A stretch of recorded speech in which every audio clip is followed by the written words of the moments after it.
খোদ কেন্দ্রীয় মন্ত্রীর প্যাডে লেখা স্লিপে গোমাংস পাচার। সাংসদ মহুয়া মৈত্রের দাবিতে এবার শিলমোহর এক মাংস পাচারকারীর মন্তব্যে জানা গিয়েছে মাংস পাচারের টাকার ভাগ নিত মন্ত্রী ঘনিষ্ঠ। ঘটনায় তদন্তের দাবি জানিয়েছেন অশোকনগরের বিধায়ক নারায়ণ গোস্বামী। ঠাকুরবাড়ির প্রতিনিধির মাংস পাচারকারীর বয়ানে তোলপাড়।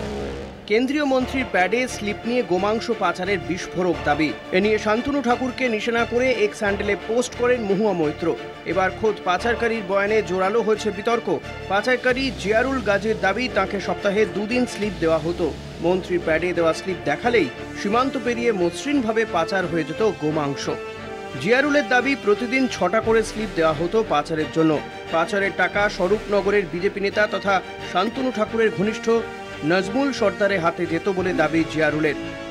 এ নিয়ে জিয়ারুলকে পাশে বসিয়ে এক সাংবাদিক বৈঠকও করেন শান্তনু ঠাকুর। সেখানে তাকে জোর করে নিয়ে যাওয়া হয় বলেও দাবি জিয়ারুলের।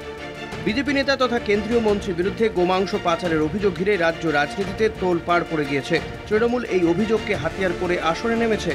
পাল্টা জবাব দিয়েছেন বনগাঁর সাংসদ কেন্দ্রীয় মন্ত্রী শান্তনু ঠাকুর। মহুয়া মৈত্রের দাবিতে শিলমোহর পাচারকারী, সরগরম রাজনৈতিক মহল। গোমাংস পাচারের ঘটনায় কেন্দ্রীয় মন্ত্রীর নাম জুড়ে যাওয়ায় স্বাভাবিকভাবেই অস্বস্তিতে বিজেপি। বসিরহাট থেকে সঞ্জিত চক্রবর্তীর রিপোর্ট, কলকাতা টিভি। শান্তনু ঠাকুরের নামে বিস্ফোরক অভিযোগ মহুয়া মৈত্রের। সীমান্তে গোমাংস পাচারকারীদের ছাড়পত্র দিতেন শান্তনু ঠাকুর। কেন্দ্রীয় মন্ত্রীর প্যাডেই ছাপানো হতো ফর্ম, সেই ফর্মেই পাচার ছাড়পত্র। পোস্টে অভিযোগ তৃণমূল সাংসদের, অভিযোগ অস্বীকার কেন্দ্রীয় মন্ত্রীর। জাতীয় মহিলা কমিশনের চেয়ারপারসন রেখা শর্মার বিরুদ্ধে পাজামা মন্তব্যের জেরে ন্যায় সংহিতার কোপে পড়েছেন মহুয়া মৈত্র। দায়ের হয়েছে এফআইআর। এই আবহে মহুয়ার হাতিয়ার গরু এবং গোমাংস পাচার।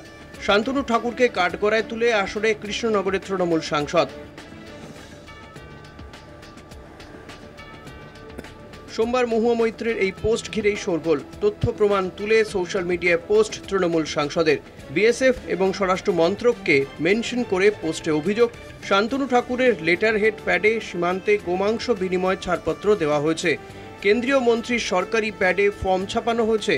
ব্যাটালিয়নকে পাস ইস্যু করতে এই ফর্ম। এক্ষেত্রে 3 কেজি গোমাংস পাচারের জন্যই এই ছাড়পত্র। যদিও গরু পাচারের ঘটনায় এর আগে একাধিকবার বিএসএফকেই দায়ী করেছে রাজ্যের শাসক দল। খোদ অভিষেক বন্দ্যোপাধ্যায় অভিযোগ তুলেছিলেন, গরু বা কয়লা পাচারের টাকা সরাসরি দিল্লিতে যায়। এবার গরু পাচারের তথ্য প্রমাণ তুলে কেন্দ্রকে নিশানা মহুয়া মৈত্রের। তৃণমূল সাংসদকে পাল্টা উত্তর শান্তনুর। এটা পাচারের জন্য নয়, ওখানে একটা নাকা চেকিং আছে হাকিমপুরে, ওর ভেতরে যারা বাস করে তাদের হ্যারাসমেন্ট হয়। এটা আমাদের সেন্ট্রাল গভর্নমেন্টেরও দেখা উচিত। আর রাজ্য সরকারের যারা মেম্বার প্রতিনিধি আছে ওখানে টিএমসির, তারা নিজেদের প্যাডেও ওটা দিচ্ছে, আমাদের কাছে প্রমাণ আছে। মহুয়া মৈত্র না জেনে শিক্ষিত হয়ে অশিক্ষিতের মতো বক্তব্য দিচ্ছে।